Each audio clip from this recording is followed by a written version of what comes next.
Hello again, friends. Welcome into another Gamecock Central podcast. Emerson Phillips with Gamecock great Joe Rhett. Gamecock basketball a winner today. The Arkansas Razorbacks brought their 4-game SEC win streak into Columbia, and that streak died at the Colonial Life Arena today. We record here on this Saturday, and the Gamecocks a 77-65 winner over Arkansas. Joe, Gamecocks now 7-3 in the SEC, 12-11 overall. Carolina got off to a real rough start today, Joe. In fact, I texted you at halftime. I said I'm not sure the Gamecocks could have played any worse in the first half, but Carolina only down 4 at the break, and Joe, they used a 22-4 run in the second half to come from behind to beat Arkansas. Came out a little. They struggled real early tonight, and it was very sluggish. As well as you thought, I thought the same thing, that this game's going to get ugly and get out of hand, because this Arkansas team, reminiscent of the team back in the days when they had the Todd Day, that team where they had Todd Day, Lee Mayberry, and Oliver Miller. They were really strong, and that defense is very similar. So it was very tough for them today, but they withstood. Again, the freshmen stood up today and was a big part of that 22 or 24 to something run today. So the Gamecocks in the first 9 minutes today against Arkansas, 8 turnovers, 5 missed foul shots. Gamecocks really looked poor in the first half, and that pressure Arkansas defense that they're known for kind of got the better of the Gamecocks in the first half. But again, only a 4-point deficit at halftime. And Joe, I thought it was interesting that we heard a lot about Daniel Gafford, the big man for Arkansas, who was a projected first-round pick in the upcoming NBA draft. He got into foul trouble today, and he sat the bench much of the first half. Absolutely. It's finally due for a change. And spoke with Coach last night, Chuck Martin. He was speaking about how good this kid was, the Gabbard kid. He was put his name in the hat, I believe, last year and went where he wanted to be. I believe he came back with a late first-round pick, but came back, and this guy is definitely a first-rounder again this year. His draft status should have moved up, but him being in foul trouble definitely made a difference today. And Chris Hill was able to stay out of foul trouble himself, and that was a big turning point in the game, because that kid is really, really good. He finishes around the basket. He's very athletic. He blocks shots. He does a lot of good things, and that was the difference today. Carolina got a transition assist by Keyshawn Bryant to A.J. Lawson, bucket and a foul for Lawson with 9:12 to play, and that broke a 54-54 tie. Lawson finished the three-point play. It was the Gamecocks' first lead since the opening minutes of the ball game, and then Lawson to Bryant for an alley-oop jam that capped off Carolina's 22-4 run, gave the Gamecocks a 59-54 lead with 8:35 left. But then Arkansas came back with a 7-0 spurt, and they took a 61-59 lead, but Carolina outscored the Razorbacks 18-4 the rest of the way. Bryant got a bucket and a foul with 2 minutes and change left to give Carolina its largest lead of the day at 71-65. A.J. Lawson then got a bucket, and an Arkansas offensive foul on the other end would give the ball back to Carolina. Gamecocks up 8 with 1:15 left. Carolina ended the game on a 10-0 run, Joe, and after the ball game, Frank Martin talked on the SEC Network. He said that Chris Silva sealed the game at the end. Points in the paint. Carolina had 20 of them in the second half, and that was largely Chris Silva. Yes, the Arkansas team presented them a different look than they had all year. Arkansas likes to trap. They like to speed you up. And with our team, they got a little discombobulated in the first half because they're so young. But they stayed aggressive in the second half, and by them being so aggressive, they kept attacking the basket. They stayed strong, stayed to the game plan. Just be aggressive, attack the basket. That's what you have to do when you're playing against a team that traps a lot. And shots started falling, and Chris Silva took over on the inside when, A.J. Lawson, they was making big shots towards the, in the second half, and everything fell in line for us tonight. Gamecocks were down 13 at the first media timeout in the second half. That's the under 16 timeout. And the Gamecocks were down 13 at that point, came back to win by 12 today. A.J. Lawson, the freshman, with a big second half. He ended up with 24 points and 7 rebounds. He made his first 4 threes of the game, and he finished 4 of 5 from downtown. Chris Silva, 16 points, 8 boards, 3 blocks, and a big game from Keyshawn Bryant. Joe, we continue to be impressed with these two true freshmen, A.J. Lawson and Keyshawn Bryant. We talk so much about Chris Silva and Mike Kotsar going into the season, but it's really turned out to be A.J. Lawson and Keyshawn Bryant that are carrying the Gamecocks in the backcourt right now. Obviously, Chris Silva is still playing big, but where would the Gamecocks be without Lawson and Bryant at guard? Oh, we'll be really lost. These guys are really growing up. They're growing up really fast. They're freshmen, and this is what you want to see this time of year, that these guys are maturing at this point of the season. A.J. a little bit more consistent than Keyshawn Bryant, but his shots was falling today. He was attacking the baskets as well, and we got 2 really good, promising guys in the backcourt. The one scary thing is that A.J. Lawson has got some reports back that he may be projected to go, well, last I heard, late first round or early second round. So we hope that this kid, we want him to do well, but we want him to stay around as well. All right, the Gamecocks, a 77-65 winner over Arkansas today. Gamecocks now 12-11 and 7-3 in the conference. Arkansas 14-9 and 5-5 in the league. 17 points for Keyshawn Bryant today. And the Gamecocks with the big second half to propel them to this win over Arkansas. So, Joe, that sets the stage now for South Carolina's second meeting of the year with the number one ranked team in the country, the Tennessee Volunteers. Just a couple of weeks ago on January 29th, the Vols came to Columbia and beat the Gamecocks at the CLA. This was a tight ball game. I believe it was a 2-point ball game, if memory serves, with about 12 minutes left. And Tennessee ended up pulling away from South Carolina, beat us 92-70 back on January the 29th. Tennessee beat Florida on this Saturday as we record here on Saturday, 73-61. The Vols beat Florida to complete a 2-game season sweep of the Gators. Saturday's game was in Knoxville. It was Tennessee's 18th straight win. Joe, the Vols wrapping up their third straight week at number one, and this Tennessee team, obviously, we know now is a legit national championship contender. Yeah, it's definitely legit. And some buddies talked the other day about this team is legit number one. I've been paying attention since we've been in conference play, how well they are. They are one of the most balanced teams in the whole nation. They have an inside game. They're steady at the guard play. They're one of the most balanced teams out there. And we have them on Wednesday night, and they had a big game today against one of their rivals against Florida.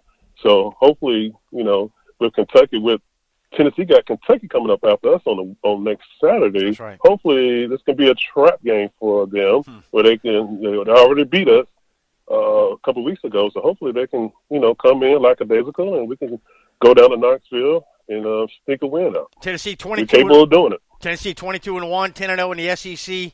Gamecocks 12-11, 7-3 in the league. Joe, Carolina shot the ball well from three today. They were 10-14 from three at one point in the contest against Arkansas.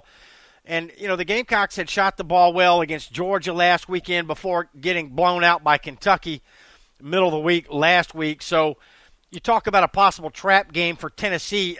Joe, the Gamecocks need a signature win. That 7-3 record in the league looks very good, but if they're going to have any hope of getting into the tournament in a few weeks, they need a signature win. Obviously, a road win against the number one team in the country, a win like that, it doesn't get much better than that. So what are the chances that Tennessee's overlooking Carolina a little bit and looking ahead to a game at Rupp Arena coming up next Saturday, Vols at Kentucky next Saturday? I think it's a perfect setup for, how we got it set up when we're playing them on Wednesday and they're going to Kentucky on Saturday. So it's a perfect setup for us to go in there and snatch a big win. And we need that. We tried to get some earlier with Tennessee and some other games. Playing Kentucky the other day, that's a different animal. Going to Rupp Arena and all those All-Americans that they have on that team, that was a tough environment. But we played this team already. We hung in there until like 10, 12 minutes left in the second half. And Tennessee experience and all that took over that game. But hopefully we can go in there to have some confidence. We had a good win today against Arkansas. Hopefully we can go in there with a lot of confidence and upset this Tennessee team in Knoxville. Gamecocks at the Vols coming up Wednesday night, 6:30 on the SEC Network. And then after the Tennessee game, it'll be 2 straight home games for South Carolina, Saturday against Texas A&M and the following week against Ole Miss. So, Joe, I continue to be miffed. I watched the Carolina-Arkansas game today on television, and it was on the SEC Network. And at several points during the broadcast, Joe, they showed Joe Lunardi, that's ESPN's bracket expert, projected teams from the SEC that he thinks are in the field, the NCAA Tournament field, and he has 8 teams in right now. Dane Bradshaw said that he thought that Arkansas could be the 9th team in. Well, the Gamecocks beat Arkansas today. The Gamecocks were not one of the 8 that Joe Lunardi's got projected in, obviously, and Dane Bradshaw didn't mention them when he said that he thinks the SEC could get 9 teams in. So there's so much talk about how strong the SEC is this year. Tennessee's number 1 in the country. Kentucky's number 5 right now. The Gamecocks are set to play at Tennessee Wednesday night. It'll be the 5th meeting of the year for the Gamecocks against a top 5 opponent. I don't know that any team in the country's got anywhere close to that number of games against top 5 teams. What do you make of all this, Joe? The Gamecocks are in 4th place in the SEC right now. If the SEC is so strong this year, doesn't it stand to reason that the 4th place team in the league would get into the NCAA tournament? I think if we continue to do everything we need to do, take one game at a time. Everything will play out. Joe Lenardi, his predictions are so early. You think about some of the teams that are out there that are not doing this. This SEC is very, very balanced. It's a little top heavy, but we don't. Frank Martin mentioned that last night at the Legends reception last night about there's no bottom. You know, back in the day, there were teams at the bottom of the SEC that wasn't that good that you could automatic win. Even though Vanderbilt haven't won a game, Vanderbilt is one of the toughest outs out there. So there's no teams at the bottom that you can say automatic wins. This conference is so balanced, and you know it's going to be a lot more losses, a lot more wins, and I think if we as University of South Carolina, we have to take each game one at a time and let the season play out. And I think chips will fall where they may because you know we can again signature win against Tennessee. If we can pull that out and just keep playing, winning games that we should win, I think we really got a good chance. You know, some of those teams are, you know, we need to start looking at Wofford. That team is really, really good. We lost to them early.